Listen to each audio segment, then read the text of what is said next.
বাংলাদেশের এক হাঙ্কির পোলা কি কইতাছে দেখেন। বলছে হিন্দুদের বাঁচতে দেবে না, নরেন্দ্র মোদীকে বাঁচতে দেবে না। এটা এত বড় দেখুন আগে জীবন কেড়ে নেব, আমি মোদির জীবন কেড়ে নেব, আমি যোগীর জীবন কেড়ে নেব, আমি আরএসএস এর জীবন কেড়ে নেব, আমি সমস্ত উগ্রবাদী হিন্দুত্বের জীবন কেড়ে নেব। আমি বাংলাদেশের মধ্যে একজনও হিন্দুত্ব উগ্রবাদী একটা সন্ত্রাসীকে রাখবো না। আমার বাংলাদেশের জন্য যদি থ্রেট হবে, আমি এদের একজনকেও বাংলাদেশের মধ্যে জীবিত থাকতে দেব না। আমি মরার জন্য আসি নাই, আমি প্রাণ নেওয়ার জন্য আসছি। আমি মরার জন্য আসি নাই, আমি মারার জন্য আসছি। আমি এখানে মরার জন্য দাঁড়াই নাই, আমি এখানে মারার জন্য আহ্বান জানানোর জন্য আসছি। আমি এখানে মরার জন্য আসি নাই, আমি এখানে আসছি আপনাদেরকে হত্যা করব, আপনাদেরকে চালাবো, আপনাদেরকে দেবো।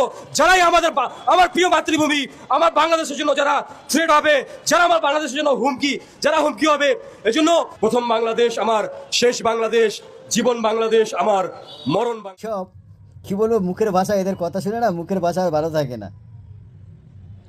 এরা তো নিজের বোনকে বোন বলে মনে করে না, মানে ওই কি একটা কথা আছে না, চাচা আপন চাচি পর, চাচির মেয়েকে বিয়ে কর। এ হচ্ছে তো সেই মাল। খারাপ লাগলেও বলতে ইচ্ছা করছে, চাচা আপন চাচি পর, চাচির মেয়েকে বিয়ে কর।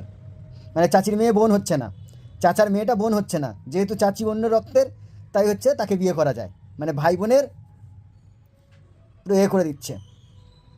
ওই একটা গালাগালি আছে না, ব্যাহেন ড্যাশ, এরা হচ্ছে সেই মাল। তো এটা আর কত ভালো হবে।